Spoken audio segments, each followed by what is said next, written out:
గురుకులాలలో పనిచేస్తున్నటువంటి పలువురు అందరూ కూడా ఇక్కడ మనకు కనబడతా ఉన్నారు. వారితో ఒకసారి మాట్లాడించేటువంటి ప్రయత్నం అయితే చేద్దాం. అమ్మ, మీరు ఇక్కడ ఎన్ని సంవత్సరాలుగా పనిచేస్తున్నారు గురుకులంలో? ఏంది అసలు మిమ్మల్ని ఎందుకు తీసేశారు? మేము గత 10-15 సంవత్సరాల నుంచి గురుకుల విద్యాలయంలో పనిచేస్తున్నాము. మమ్మల్ని ఎంచుకోవడం కూడా గెస్ట్ ఫ్యాకల్టీగా మమ్మల్ని ఎంచుకున్నప్పటికీ మేము సరైనటువంటి వృత్తిలో 24 గంటలు 24/7 ప్రతి వృత్తిలో మేము ముందుకెళ్ళినాము.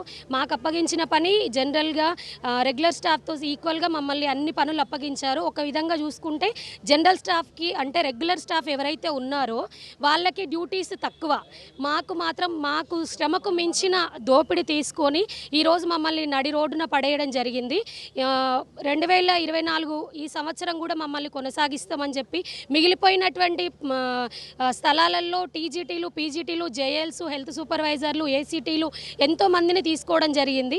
తీసుకున్నారు, వాళ్ళ ఇష్టపూర్వకంగా సర్క్యులర్ జారీ చేశారు. ఆ సర్క్యులర్కి మేము ఒబే అయ్యి గత కొన్ని సంవత్సరాలుగా 15-20 సంవత్సరాల నుంచి కూడా చేస్తున్నటువంటి ఉద్యోగులం ఉన్నాం ఇక్కడ. కానీ మాకు ఎటువంటి నోటీసులు జారీ చేయకుండా రాత్రికి రాత్రి మాకు డిస్కంటిన్యూగా అని చెప్పేసి మమ్మల్ని రోడ్డున పడేశారు. దాదాపు 6,000 కుటుంబాలు కాదండి, 30,000కు పైగా ఉన్నాం. ఈ తెలంగాణ రాష్ట్ర మొత్తంలో 30,000 పైన కుటుంబాలు ఉన్నాయి. ప్రతి కుటుంబంలో ఈరోజు కుటుంబం నడుపుకోలేని పరిస్థితుల్లోకి ఏర్పడబోతున్నాం. ఏంటంటే మరి మేడం ఎందుకు ఈ విషయం నిర్ణయం తీసుకున్నారో, అలుగు వర్షిణి మేడం పట్ల చట్టం గవర్నమెంట్ ఏదైతే ఉందో, సీఎం రేవంత్ అన్న మిమ్మల్ని మేమందరము ఐక్యంగా ఏకగ్రీవంగా ఎన్నుకున్నాము. కానీ ఈరోజు మేము దాడికి గురైనాము. ఏంటంటే చదువు చెప్పాల్సిన టీచర్లు అందరూ ఈరోజు రోడ్డున పడిపోయారు. మరి మాకు న్యాయం కలిగించి, మాకు సరైనటువంటి న్యాయం కలిగించి మమ్మల్ని సిఆర్టీగా రిక్రూట్ చేసుకోవాలని చెప్పి ఈ గురుకుల ప్రిన్సిపల్స్ మీకు రావద్దని చెప్పేసి చెప్తున్నారా? మీరు ఇప్పుడు గురుకుల ప్రిన్సిపల్స్ ఇప్పుడు ప్రజెంట్ మేము ఏదైతే పని చేస్తున్నామో ఆ స్కూల్లో యాజమాన్యం ప్రిన్సిపల్స్ ఏమంటున్నారంటే అండర్ ఆర్సీఓ వాళ్ళ ఆధ్వర్యంలో మమ్మల్ని ఉద్యోగంలో నుంచి ఈ రోజు నుంచి మాకు ఉద్యోగంలోకి రావద్దని చెప్పేసి నిన్ననే మమ్మల్ని అందరినీ డిస్కంటిన్యూ చేసేసారు. సో మమ్మల్ని ఇంకా 3 నెలలు 2-3 నెలల నుంచి జీతాలే లేవు సార్. కానీ మేము మా గవర్నమెంట్ మా పిల్లలు అని చెప్పేసి వాళ్ళ కోసం అని రెగ్యులర్ టీచర్స్తో సహా వాళ్ళ కంపారేటివ్గా చేస్తున్నాం సార్. తక్కువగా చేస్తలేము మేము. ఇంకా గేట్ దగ్గర అటెండర్ చేయాల్సిన పనులు కూడా పార్ట్ టైం మేము చేస్తున్నాం సార్. రెగ్యులర్ టీచర్స్తో సహా మార్నింగ్ డ్యూటీస్, ఆఫ్టర్నూన్ లంచ్, ఇంకా నైట్ స్టేలు, స్టడీలు ఎక్కడ తగ్గట్లేదు సార్. హౌస్ మాస్టర్, ఏమంటారు క్లాస్ టీచర్, ఇవన్నీ వేస్తున్నాం సార్. వాళ్ళకి పిల్లలకి ఏమైనా హెల్త్ ప్రాబ్లం అయితే మేమే హాస్పిటల్కి తీసుకెళ్తాం, ప్రతిదీ చేస్తాం. ఒక్కడుక నోటిఫికేషన్ ఇవ్వకుండా ఎందుకు మమ్మల్ని తీసేశారు అసలు? అది మేము అడుగుతున్నాం సార్. ఇప్పుడు ఉడక పంపించిర్రు, తర్వాత రండి అనుక లేదు సార్. సిఆర్టీగా తీసుకుంటాం అనుక లేదు. ఇప్పుడు మా జీవితాలు ఏం కావాలి చెప్పండి సార్ మీరే. మీరు ఎన్ని సంవత్సరాలుగా పనిచేస్తున్నారు? ఇప్పుడు టర్మినేషన్ చేసేటప్పుడు ఏమైనా ఇన్ఫర్మేషన్ ఉందా మీకు? కనీసం లేదు సార్, ఇది 2వ సంవత్సరం సార్. మాకు కూడా డెమోలు ఉన్నాయి sir. Head of the department దగ్గరికి వెళ్ళి మళ్ళీ ప్రిన్సిపాల్ దగ్గరికి వెళ్ళి అందరి దగ్గర డెమోలు తీసుకున్నాకనే సెలెక్ట్ అయినాకనే మమ్మల్ని రిక్రూట్మెంట్ చేసారు సార్. తెలియకుండానే మాకు డైరెక్ట్ స్టాఫ్ రూమ్లోకి పిలుచుకొని, ప్రిన్సిపాల్ రూమ్లోకి పిలుచుకొని ఖచ్చితంగా మీరు వెళ్ళాలమ్మా, హెడ్ ఆఫ్ ది డిపార్ట్మెంట్ వచ్చింది ఆర్డర్ అని చెప్పేసి మమ్మల్ని ఎగ్జిట్ అవ్వమని చెప్పేసి పంపించారు సార్. నెక్స్ట్ డే నుంచి మా పరిస్థితి ఏందో మీరే చెప్పండి సార్. ఇప్పుడు మీరు ఎన్ని సంవత్సరాల నుంచి పనిచేస్తున్నారమ్మా? ఏంటి మీరు గురుకులంలో ఏ ఉద్యోగం చేసేది? గురుకులంలో ఏసీటీగా వర్క్ చేస్తున్నాను సార్. నేను ఆల్రెడీ 5 years నుంచి చేస్తున్నాను సార్. 24/7 సార్. మేము ఏంటి మీ విధులు ఏంటి? మాది మార్నింగ్ 5 స్టార్ట్ అయితే నైట్ 9 వరకు వర్క్ స్టార్ట్ అవుతూనే ఉంటుంది సార్. కంటిన్యూగా వాళ్ళు పడుకునేంత వరకు మేము వర్క్ చేయిస్తూనే ఉండాలి. వాళ్ళకి morning tiffin, breakfast, lunch, dinner వరకు మేమే కంటిన్యూ చూసుకోవాలి సార్. మేము 3 రిజిస్టర్స్ రాయాలి, క్లీనింగ్నెస్ మొత్తం సార్, ఆన్లెస్ అన్నీ మేమే సార్ చూసుకోవాలి. ఏసీటీ వాళ్ళము మా కంటిన్యూగా మా చిన్న పిల్లలకు, మా ఇంట్లో చిన్న పిల్లలు కనీసం అన్నం పెట్టుకునే టైం కూడా ఉండదు మాకు. ఇప్పుడు మీరు ఏసీటీ ఉద్యోగం నుంచి బయటకు వచ్చారు కదా, అసలు అక్కడ ఇంకెవరైనా చేయడానికి రెడీ ఉన్నారా? అసలు మొన్న రిక్రూట్మెంట్లో మీ ఏసీటీలో నియమించారు? అసలు ఎవరు లేరు సార్. పిల్లలకి ఎట్లా అన్నట్టు మీరు ఇప్పుడు బయటకు వచ్చేసారు, ఎట్లా అనేది ఏమన్నా దానికి ఏమన్నా వాళ్ళ ప్లానింగ్స్ తెలియదు సార్ మాకు. సడన్గా మమ్మల్ని వెళ్ళిపోమని చెప్పేసారు, వచ్చేసాం. ఎందుకు వెళ్ళిపోమంటున్నారు అని చెప్పేసి మీరు ప్రశ్నించి ఉంటారు కదా, అప్పుడేం సర్క్యులర్ వచ్చింది మాకు, పైనుంచి ఆర్డర్లు వచ్చినాయి. మీరు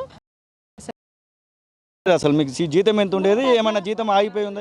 లేదు సార్, మాకు ఆగస్ట్ మంత్ సాలరీ రాలేదు సార్. 2 months నుంచి సాలరీస్ రాలేదు. మాకు 14,170 రూపీస్ మాత్రమే సాలరీ సార్. దానికన్నా ఎక్కువ వర్క్ చేస్తూ ఉంటాం మేము. అందులో 14,170 కన్నా ఎక్కువ వర్క్ చేస్తాం. ఎన్ని రోజులు ఉండేది మీకు? సెలవులు ఏమన్నా ఉండేదా? 24 గంటలు ఏమీ లేవు సార్. హాలిడేస్ సండేస్ కూడా వర్క్, ఆ వీక్లీ వన్స్ కూడా ఇవ్వరు మాకు. మేము కష్టపడి చేసినా కూడా మాకు ప్రతిఫలం లేకుండా పోయింది సార్.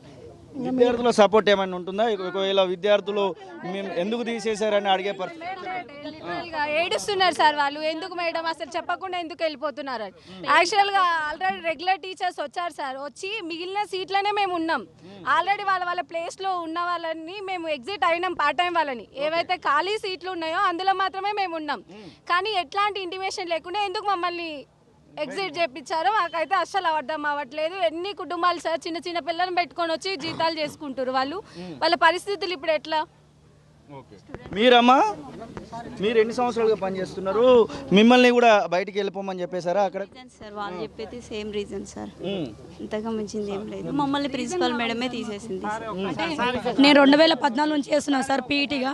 2014 సార్ నేను చేసేది. ఎందుకు తీసేసినారో ఇప్పటికి తెలియదు.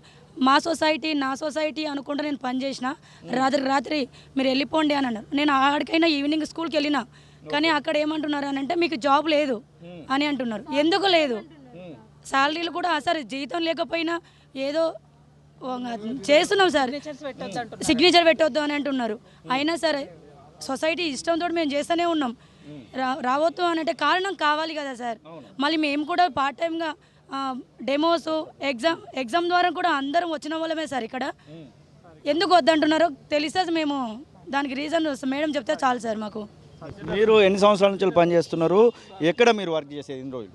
నా పేరు G Narsireddy sir, Jeevigudem Nalgonda. Subject అసోసియేట్గా 2018 నుంచి మన government centre of excellence colleges పెట్టారు సార్. వీళ్ళకు జేఈ మెయిన్స్, నీటు, ఎన్ఐటీలు, ఐఐటీలు ఈ పర్పస్లో స్పెషల్ ఫ్యాకల్టీ అని మమ్మల్ని సబ్జెక్ట్ అసోసియేట్గా డెమో, రిటర్న్ టెస్టు అన్నీ తీసుకున్నారు సార్.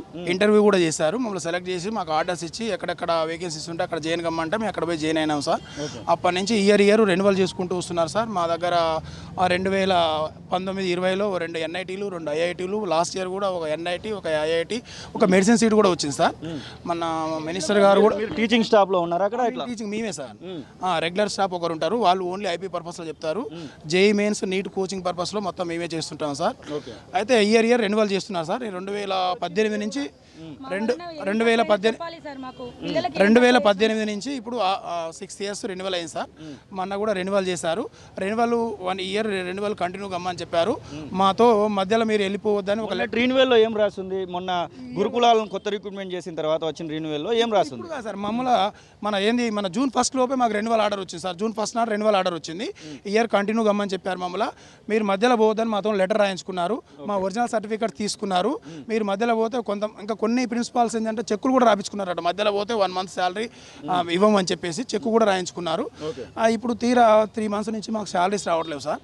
ఏంది రావట్లేదు అంటే ఏదో టెక్నికల్ ప్రాబ్లం వచ్చింది, ఇష్యూ వచ్చింది, రేపు వస్తుంది, మాపు వస్తుంది అని ఒక 2 మంత్స్ వరకు ఇలా చేశారు. మీకు ఈ జాబ్ పరంగా ఎలాంటి ప్రాబ్లం లేదు, మీరు క్లాసులు కంటిన్యూ చేయమని చెప్పారు. అలానే కంటిన్యూ చేస్తున్నాం. నిన్న మన 31st నైట్ వచ్చింది. ప్రిన్సిపాల్ మేడం ఏంటంటే, సారీ సార్, ఒకటే మాట, సారీ, మీరు ఎవరికి ఫోన్ చేసినా మా హెడ్ ఆఫీస్ నుంచి మాకు ఇన్స్ట్రక్షన్స్ వచ్చినాయి, మేము ఏం చేయలేకపోతున్నాము. వాళ్ళు కూడా ఒక రకమైన బాధపడుతూ పిల్లలు తెలిసిన తర్వాత కొంతమంది ఈవెన్ దో లంచీలు చేయకుండా పిల్లలు ఏడుస్తున్నారు. వాళ్ళకు టీచింగ్ లేదు, రెగ్యులర్ ఫ్యాకల్టీ లేరు, ఉన్న సబ్జెక్ట్ అసోసియేట్లు కూడా రిమూవ్ చేస్తే మా పరిస్థితి ఏంటి? పేరెంట్స్ గొడవలో దిగుతున్నారు. మమ్మల్ని మీరు రిలీవ్ చేసారు కాబట్టి మీరు అంటే ఇన్స్టిట్యూట్కి రావద్దు, మళ్ళీ ఏమైనా ఆర్డర్స్ వచ్చేంతవరకు మీరు రావద్దు, ఇక్కడ ఎలాంటి ప్రాబ్లం క్రియేట్ చేయొద్దు అంటే ఎవరి ప్రిన్సిపాల్ సేఫ్ను వాళ్ళు చూసుకుంటున్నారు సార్. అంటే ఎక్కడ క్రియేట్ అవుతే అక్కడ ప్రిన్సిపాల్ మీద అటాక్. మేడం ఏమైనా కలిసేటువంటి ప్రయత్నం చేశారా మిమ్మల్ని? మేము సంవత్సరాలుగా పనిచేస్తున్నారు, ఏ డిపార్ట్మెంట్లో ఉన్నారు సార్? నేను 2014 నుంచి చేస్తున్నా సార్ పీఈటీగా. మాది కొల్లాపూర్ సార్. 2014 నుంచి చేస్తున్నా సార్, పీఈటీగానే చేస్తున్నా సార్ నేను. ఇంకా అంటే ఈ సొసైటీ మాది అంటే మేము కూడా సొసైటీలోనే చదివినాం సార్ చిన్నప్పటి నుంచి. ఆ ఇష్టంతో చేస్తున్నాం. నాకు 3 అమ్మాయిలు ఉన్నారు, చిన్న పిల్లలు. అయినా సరే మా పిల్లలను పట్టించుకోకుండా సరే డైలీ 5 గంటలకు డ్యూటీకి రావాలి అంటే 100% వస్తా సార్. నేను వచ్చాడు అందరము ఉంటాము, మేము ఒక్కరమని కాదు. ఇప్పుడు పార్ట్ టైంగా ఎవరైతే చేస్తున్నారో వాళ్ళకి ఎంత భయం ఉంటుందంటే రాకపోతే ఏమన్నా అంటారేమన్న భయంతో వచ్చి చేస్తూనే ఉంటారు. పేరుకు పార్ట్ టైం కానీ చేపించే వరకు మాత్రం ఫుల్ టైం సార్. వెట్టి చాకిరీ చేస్తున్నాం అందరం. మీరమ్మా ఎన్ని సంవత్సరాల నుంచి పనిచేస్తున్నారు? ఏంటి అసలు మిమ్మల్ని ఎందుకు టర్మినేట్ చేశారంటే ఏం సమాధానం వస్తుంది? సార్ 2016 నుంచి చేస్తున్నాం సార్. 2016 నుంచి చేస్తున్నాము. సో మేము ఏ ప్రిన్సిపల్స్కి కానీ సొసైటీకి కానీ ఎవరికి కూడా వ్యతిరేకం కాదు సార్. ఆల్రెడీ రెగ్యులర్ వాళ్ళు వచ్చిర్రు, పోస్టింగ్ వైజ్గా వచ్చిర్రు. వాళ్ళు వచ్చినప్పుడు వెళ్ళిపోయినాం సార్. సో వాళ్ళు వెళ్ళిపోయినాం. కానీ ఈ 31st వచ్చిన సర్క్యులర్ ఏంది అని అంటే ఎలాంటి మాకు ఆర్డర్స్ ఇవ్వకుండా, ఎలాంటి కారణం చెప్పకుండా తొలగించడం అనేది జరిగింది సార్. ఇంతకుముందుకు వచ్చిన వాళ్ళ ప్లేస్లో చాలామంది వెళ్ళిపోయినాం సార్, ఏం అడగలేం క్వశ్చన్. కానీ ఇప్పుడు ఏంటంటే మా ప్లేసెస్ వేకెంట్ ఉన్నాయి, ఎవరు రాలేరు. అయినప్పటికీ మీరు వెళ్ళిపోండి అంటే అది ఎంతవరకు కరెక్ట్ సార్? చాలామంది మా కుటుంబ సభ్యులు ఏమన్నా పెండింగ్ ఉన్నాయా మీ గతం? 3 months నుంచి రాలేదు సార్. శాలరీస్ 3 నెలల నుంచి రావాలి. మీరు ఇప్పుడు ఈ ఒక్క ఉద్యోగాన్ని ఈ సంవత్సరం కొనసాగించి శాలరీ ఇవ్వాలని కోరుకుంటున్నాను సార్. ఖచ్చితంగా కాదు సార్, నా పేరు మంజుల, నేను హెల్త్ సూపర్వైజర్గా గత కొన్ని సంవత్సరాల నుంచి పనిచేస్తున్నా. నా వృత్తి ఏంటంటే అసలు అక్కడ డాక్టర్ ఉండరు, ఎవ్వరు ఉండరు. 24 గంటలు నేను ఒక్కదాన్నే స్కూల్లో ఉండాలి. ఈ సొసైటీలో ఎంతోమంది మొన్న జరిగినటువంటి నష్టం ఏంటంటే MHSRBలో జాబ్స్ అందరికీ రెగ్యులరైజ్ అయిపోయినాయి. ఇప్పుడు సొసైటీలో మహబూబ్ నగర్ ఈస్ట్ రీజన్లో ఓన్లీ 2 మాత్రము మిగిలిపోయాం. అది ఎందుకు అంటే నేను కొన్ని సంవత్సరాలుగా సొసైటీలో పనిచేస్తున్నా, కానీ నాకు సర్వీస్ సర్టిఫికేట్ ఇవ్వలేదు. మెయిన్ ఈ సంస్థలో పనిచేసుకుంటూ కూడా నేను 80 మార్క్స్కి అవుట్ ఆఫ్ నేను 63 మార్క్స్ స్కోర్ చేయగలిగిన. లాస్ట్ 24లో 23లో జరిగినటువంటి MHSRBకి నన్ను డిస్క్వాలిఫైగా ఫస్ట్ దానికి సర్టిఫికేట్ వెరిఫికేషన్కి వెళ్ళి సెకండ్ సర్టిఫికేట్ వెరిఫికేషన్ నుంచి నేను జాబ్ నుంచి తొలగించబడ్డా. ఈరోజు నాతో పాటు పనిచేసే ప్రతి ఒక్కరూ హెల్త్ సూపర్వైజర్లు రెగ్యులర్ స్టాఫ్గా ఇప్పుడు నిలిచిపోయినరు. నాకు సర్వీస్ సర్టిఫికేట్ ఇవ్వలేదు. అయినప్పటికీ నేను రానని చెప్పేసి నేను వదిలేసి నా పాటికి ఏదో నేను చేసుకుంటున్నా. మళ్ళీ ఎవరైతే RCO ప్రిన్సిపల్స్ ఎవరైతే ఉన్నారో ఏ ఒక్క అమ్మాయికి ఇష్యూ అయినా కానీ వాళ్ళు ఇష్టపూర్వకంగా మళ్ళీ నన్ను పిలిపించుకున్నారు. February 6th ఎక్కడికి మళ్ళీ వేరే స్కూల్కి అక్కడ వేకెట్ ఉందమ్మా, నువ్వు అక్కడికి వెళ్ళు అంటే మళ్ళీ అంగూర్ స్కూల్ ఇప్పుడు RCOల హెడ్ ఆఫీసు త్రూలా నేను డెమో తీసుకొని సార్ వాళ్ళ సమక్షంలో పనేషియా హెల్త్ డిపార్ట్మెంట్ సందర్భంలో నన్ను తీసుకొని ఈ రోజు నైట్ ఇట్లా చేసిండ్రు. మరి ఇన్ని రోజులు హెల్త్ను కాపాడింది నేను. ఆస్తమా పిల్లలు ఉన్నారు, థైరాయిడ్ పిల్లలు ఉన్నారు, అపెండిసైటిస్ సర్జరీ అయిన పిల్లలు ఉన్నారు. ఒక అమ్మాయికి హార్ట్ సర్జరీ అయ్యింది. 4 years నుంచి అమ్మాయిని కాపాడుకుంటూ వచ్చాను. మరి ఇన్ని రోజుల నుంచి నేను చేసిన సేవ గుర్తించకుండా ఒక సర్వీస్ సర్టిఫికేట్ లేకుండా ఈరోజు నన్ను నడి రోడ్డున పడేసిండ్రు. కేవలం institution of society, social welfare. ఈ రోజు వాళ్ళు ఏ రోజు నేను ఆ రోజు ధర్నాకు దిగిన, లక్షలు ఖర్చు పెట్టుకున్న, ఏ రోజు నాకు న్యాయం జరగలేదు. కేవలం SC స్టూడెంట్ అని మాత్రమే, వేరేది ఏమీ లేదు. ఇక్కడ క్యాడర్ చూసిండ్రు, SC వీళ్ళకి చేత కాదు, వీళ్ళు ముందుకు రారు, ఏది ఫైట్ చేయలేరు అని అన్నారు. కానీ కేవలము సొసైటీ పరంగా ఈ రోజు నేను జాబ్ కోల్పోయాను. చదువు రాక కాదు, నాకు టాలెంట్ లేక కాదు. అవుట్ ఆఫ్ 80 మార్క్స్కి నేను 63 మార్క్స్ గెయిన్ చేసుకోగలిగిన. కేవలం ఏంటంటే సర్వీస్ సర్టిఫికేట్ లేక నన్ను జాబ్ నుంచి రిజైన్ చేసి వెళ్ళిపోమంటే మళ్ళీ నేను సార్ దగ్గరకు వచ్చి నవీన్ నికోలస్ సార్తో పర్సనల్గా మాట్లాడితే సార్ అప్పుడు నాకు అప్రూవల్ చేశారు. నేను అది MHSRB బోర్డుకి సబ్మిట్ చేశాను. అప్పటికి వాళ్ళు ఏం చెప్పారు, నాది 6th జోన్లో క్యాడర్గా చూసుకుంటే 57 కట్ ఆఫ్ ఉన్న వాళ్ళని అందరినీ పిలుచుకున్నారు. నాకు ఇప్పుడు 63 మార్క్స్ ఉన్నాయి. నార్మలైజేషన్లో 10 మార్క్స్ కట్ చేసినా నన్ను ఎలిజిబిలిటీ ఉంటుంది, నాకు వెయిట్ కలిస్తే. సార్తో మాట్లాడిచ్చినా కానీ ఈరోజు నన్ను గవర్నమెంట్ జాబ్కి ఎలిజిబిలిటీ లేదమ్మా అని రోడ్డున పడేసిండ్రు. సో అయినప్పటికీ సరే నాకు సొసైటీ ఏదో కల్పిస్తుందని చెప్పి మళ్ళీ నేను కంటిన్యూషన్ ఏది పార్ట్ టైమ్గా చేసుకుంటున్నా.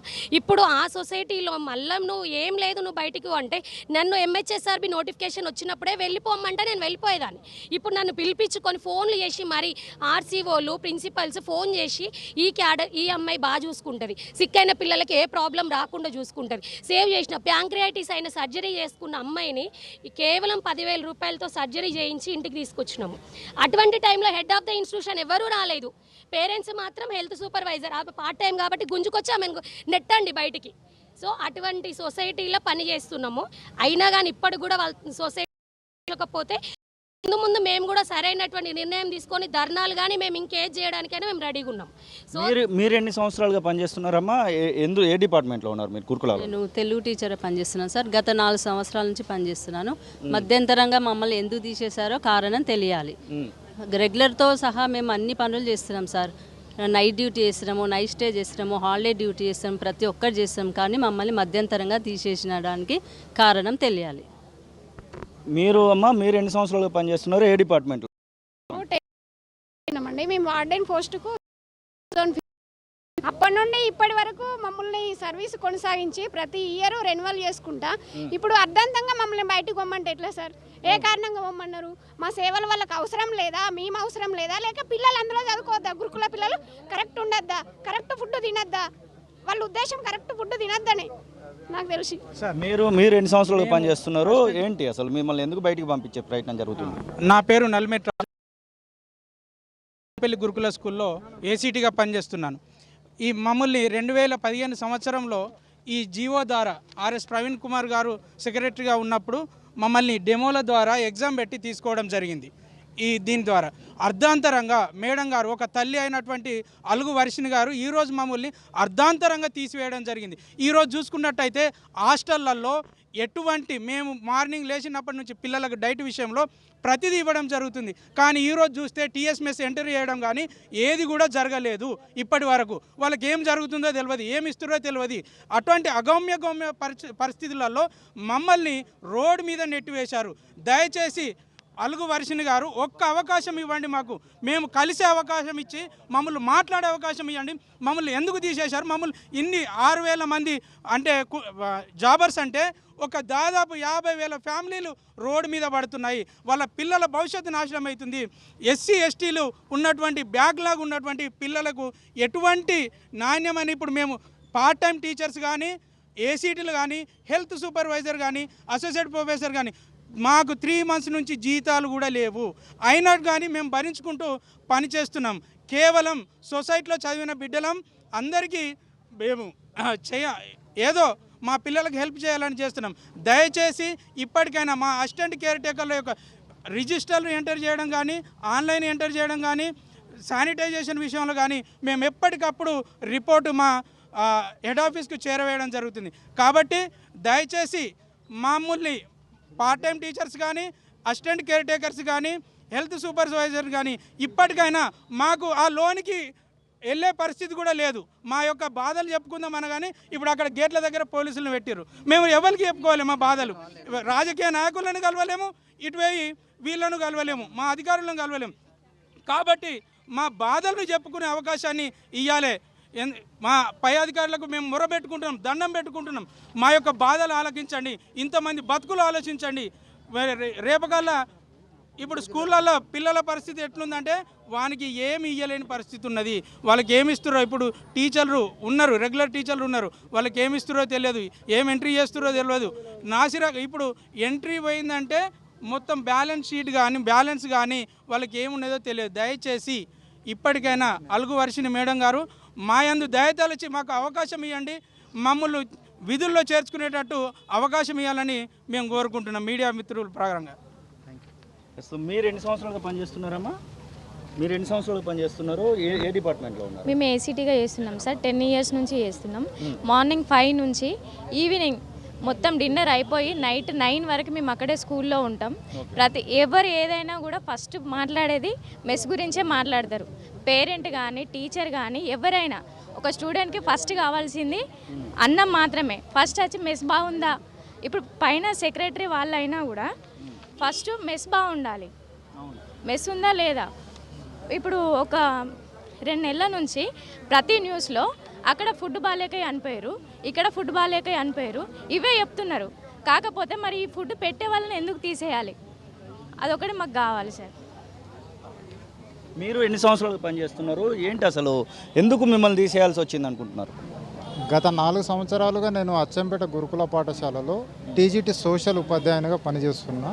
అయితే ఆ రోజు మేము తీసుకున్నప్పుడు వాళ్లకు అవసరం ఉండే, అయినప్పటికీ మాది కూడా అవసరమే అనుకొని మా యొక్క ఉపాధి కలుగుతుందనే ఉద్దేశంతో మేము ఈ యొక్క అవకాశాన్ని దాంట్లో దొరికించుకొని డెమోలు పెట్టించుకొని ఎగ్జామ్ మాదిరిగా పెట్టించుకొని ఇంటర్వ్యూస్ చేసుకొని తర్వాత మాకు సెలెక్ట్ చేసి విద్యార్థులకు మేము కరెక్టు విద్యా బోధనను అందించే సందర్భంలో మొన్న పడ్డటువంటి రిక్రూట్మెంట్లలో కూడా అందరూ పాఠశాల నుంచి రిలీవ్ అయ్యి వెళ్ళిపోతున్నా కూడా as a private government employees కూడా వాళ్ళకు వాళ్ళ యొక్క ప్రమోషన్ల కోసమని వాళ్ళ యొక్క హయ్యర్ ఆఫీసర్స్ యొక్క ట్రాన్స్ఫర్స్ కోసమని వాళ్ళు స్కూళ్ళని మొత్తం కూడా పట్టించుకొని పరిస్థితిలో కూడా యాజ్ ఏ పార్ట్ టైం ఎంప్లాయీస్గా మేము అక్కడ ఉండి ఒక్కొక్క పాఠశాలలో కనీసము 10 నుంచి 20 మంది పార్ట్ టైం ఎంప్లాయీస్లను పెట్టుకొని పనిచేసినటువంటి సందర్భాలు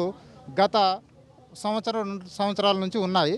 అక్కడి నుంచి కూడా మేము ఎంతో కష్టపడి విద్యార్థులను ఒక విద్యా వ్యవస్థలో వాళ్ళకు పటిష్టమైనటువంటి విద్యను అందించుకుంటా గవర్నమెంట్ ఉపాధ్యాయులతో సమానంగా మేము డే స్టడీలు, నైట్ స్టడీలు, నైట్ స్టేలు, నైట్ 12 గంటల వరకు ఉండి మళ్ళీ ఉదయాన్నే మాకు రిలీవ్ చేయకుండా వాళ్ళ కంటిన్యూషన్గా పాఠాలు చెప్పడము, మేము అలసిపోతుంటే కూడా మానసికంగా ఒత్తిడికి లోనై కూడా విద్యార్థులకు సరైనటువంటి విద్యను అందించాలనే ఒక ఉద్దేశంతో మేము విద్యలను బోధించినాం. అయినప్పటికీ మొన్న ఒక సర్క్యులర్ రిలీజ్ చేసిరు. సర్క్యులర్ రిలీజ్ చేసినప్పుడు మాకు కూడా ప్రిన్సిపల్స్ అందరూ కూడా ఒకటే చెప్పిరు, ఈ యొక్క సర్క్యులర్ యొక్క ఉద్దేశము ఏదోలా ఉంది, సొసైటీలో గందరగోళ వ్యవస్థ నడుస్తుంది, మీరు ఖచ్చితంగా ఈ యొక్క వారం రోజులు స్కూళ్ళ నుంచి వెళ్ళిపోండి, తర్వాత మీకు అవకాశం వస్తే పిలుస్తామని మాకు నిన్న మా యొక్క ప్రిన్సిపల్స్ అనే ఆదేశం చేసిరు. సరే సార్, మేము ఖచ్చితంగా వారం రోజులు పోయినా సరే మేము చేస్తూ ఉంటాము, ఆ వారం వరకు మాకు ఏదో ఒక అవకాశం వస్తుందనే ఉద్దేశంతో మధ్యాహ్నం వరకు లంచ్ పీరియడ్ వరకు లంచ్ డ్యూటీలు చేసి విద్యార్థులకు మేము వాళ్ళకు సేవను అందించిన తర్వాత మధ్యాహ్నం తర్వాత 2 గంటలకు మాకు అందరికీ హడావుడిగా ఏదో జరిగిపోతున్నట్టు స్టాఫ్ రూమ్లోకి పిలిపించుకొని మీరు ఎమ్మటే స్కూల్ నుంచి ఎగ్జిట్ అయిపోవాలి, మీకు ఈ యొక్క సర్క్యులర్ వచ్చేసింది అని మాకు ఈరోజు చేసిరు. ఎందుకంటే మేము గత 4 సంవత్సరాల నుంచి ప్రభుత్వ ఉద్యోగులకు పాఠశాలలను పట్టించుకోకపోతే వాళ్ళని పట్టించుకోరు, వాళ్ళు ట్రాన్స్ఫర్లని, ప్రమోషన్లని, వాళ్ళ యొక్క సౌలభ్యం కోసం వాళ్ళు ఎక్కడెక్కడో చూస్తూ ఉంటారు, వాళ్ళని పట్టించుకోరు. ఈ యొక్క వ్యవస్థలో ఉండేటటువంటి హయ్యర్ ఆఫీసర్స్ ఎవరైతే ఉన్నారో వాళ్ళని దృష్టిలో పెట్టుకోరు. కానీ పార్ట్ టైం ఎంప్లాయీగా మాకు ఒక అవకాశం దొరికింది, విద్యార్థులకు సరైనటువంటి బోధన ఇస్తేనే మాకు ఇంకా ఎక్కువ అవకాశాలు ఉంటాయనే ఉద్దేశంతో మేము వాళ్ళు చెప్పిన టైం కంటే 1-2 గంటలు ఎక్కువనే పనిచేసి మేము స్కూల్ నుంచి వెళ్ళిపోతుంటాం. ఈరోజు ఆ యొక్క విద్యార్థుల పరిస్థితి చూసుకుంటే ఒక్కొక్క స్కూళ్ళల్లో 10 మంది ప్రభుత్వ ఉద్యోగులు మాత్రమే పనిచేస్తారు. 10 మంది ప్రభుత్వ ఉద్యోగులతోటి వాళ్ళు ఎప్పుడు దాన్ని ఫిల్అప్ చేయాలి, ఆ విద్యార్థులకు పట్టించుకునే నాదుడేవాడు. దానికి ఒక పీటీ కానీ, పీడీలు కానీ, కోచులు కానీ, ఇంతకుముందు ఈ యొక్క English subject, Telugu subject, Hindi subject ఇద్దరు టీచర్లు ఉన్నారు. ఆ ఇద్దరు టీచర్లను కూడా తీసేసి ఒకటే టీచర్ని వాళ్ళు రిక్రూట్మెంట్ చేసిరు. రిక్రూట్మెంట్ చేసినప్పుడు హిందీ టీచర్లు, తెలుగు టీచర్లు, ఇంగ్లీష్ టీచర్లు పడుతున్నటువంటి బాధ ఏదైతే ఉందో మేము కళ్ళారా స్కూళ్ళల్లో ఉండి ఒక్కొక్క టీచర్ ఉంటే ఎంత ఇబ్బంది అవుతుందో మేము చూసినాం. ఆ యొక్క బాధని ఇప్పుడు హడావుడిగా మా అందరికీ తీసేయడం అని అంటే విద్యార్థుల దగ్గరికి వెళ్ళి ఎవరైతే వర్షిణి మేడం, ఈ యొక్క సాంఘిక సంక్షేమ గురుకుల పాఠశాలకు ఉన్నటువంటి సెక్రటరీ మేడం ఉన్నారో, ఇంకా దానికి సంబంధించినటువంటి అడిషనల్ సెక్రటరీ ఎవరైతే ఉన్నారో వాళ్ళందరూ కూడా హయ్యర్ ఆఫీసర్స్ ఇమీడియట్లీ మీరు స్కూళ్ళకి వెళ్ళి మీ యొక్క ప్రిన్సిపల్ని తీసుకొని పార్ట్ టైం వ్యవస్థ లేకపోతే మనకు నష్టం జరుగుతుందా, లాభం ఉంటుందా అని ఒకసారి మీరు ప్రిన్సిపల్లతోటి ఒక మీటింగ్ కండక్ట్ చేసి ప్రిన్సిపల్ యొక్క సూచనలు తీసుకొని మమ్మల్ని తొలగిస్తే మేము దానికి ఇబ్బంది పడకపోదాం. అది కూడా మమ్మల్ని తొలగించుకుంటూ మీరు ఒక వార్త మాకు వినపడుతుంది, మేము సపరేట్గా తీసుకొని పోయి కలెక్టర్లతోటి డెమోస్ పెట్టించి అవి మొత్తం చేస్తామని. సరే, మీరు కలెక్టర్లతోటి డెమోస్ పెట్టించండి, మేము కాదంటలేం. కలెక్టర్లు కాకపోతే మీ దగ్గరకు వచ్చి డెమో ఇస్తాం, ఆ సత్తా మా దగ్గర ఉంది. మీరు ఏ వర్షన్లో చేయమంటే ఆ వర్షన్లో చేస్తాం. కానీ మీరు ఒక మనసులో ఒకటి పెట్టుకొని బయట ఒకటి చేసుకుంటాం. మా యొక్క 6,000 మంది యొక్క జీవితాలతోటి మీరు 6,000 మంది అని అంటే ఒక్కొక్క కుటుంబంలో ఒక్కొక్కటి అనుకున్నా కూడా 6,000 మంది, టోటల్లీ 30,000 మంది యొక్క జీవితాలతోటి మీరు ఆడుకుంటారు. ఇలాంటి ఆటలు ఇంకా ఎన్ని రోజులు జరుగుతాయి? గౌరవనీయులైనటువంటి రేవంత్ రెడ్డి గారు, మన యొక్క ముఖ్యమంత్రి, మీకు ఎన్నికల సమయంలో మాకు స్వేచ్ఛను కావాలని, మా యొక్క స్వేచ్ఛకు మా యొక్క ఉద్యోగ భద్రత మీరు ఇస్తారనే ఉద్దేశంతో మీకు డే టైంలో మేము పాఠశాలలో చదువు చెప్పుకుంటూ నైట్ టైంలో పోయి మీకోసం ప్రచారం చేసినాం. మీ యొక్క ఎమ్మెల్యేలను గెలిపించుకోవడం కోసం ప్రచారం చేసినాం. ఈరోజు మీ యొక్క ఎమ్మెల్యేలు కూడా మేము పోయి ఒక రిప్రజెంటేషన్ ఇవ్వడానికి పోతే దీని గురించి మాకు తెలియదు అన్నట్టు ఉత్తగా పై మాటలు చెప్పుకుంటే మమ్మల్ని చూసి చూడనట్టు ఆ లెటర్ తీసుకొని వెళ్ళిపోతారు.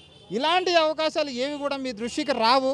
ఇవి ఈ యొక్క తొలి వెలుగు యొక్క ఛానల్ ద్వారా మీ దృష్టికి వస్తాయని ఆశిస్తున్నాము. ఖచ్చితంగా ఈ యొక్క తొలి వెలుగు ద్వారా మీరు చూసి మా యొక్క పార్ట్ టైం ఎంప్లాయీస్ యొక్క జీవితాలను ఆదుకోవాలి. ఎట్ ఏ టైం మీరు ఈ యొక్క సెక్రటరీ మేడం గారి యొక్క దృష్టిలో ఏదైతే పార్ట్ టైం వ్యవస్థ ఉండకూడదు, ఈ పార్ట్ టైం వ్యవస్థ అంటే ఏంటిది అనే ఉద్దేశంతో మాకు ఇప్పటిదాకా కూడా ఈ యొక్క ఆలోచన విధానంతో 3 నెలల జీతాలు రాలేదు. 3 నెలల జీతాలు అంటే మాకు వచ్చేదే 18,000, రోజు 600 కూలీ.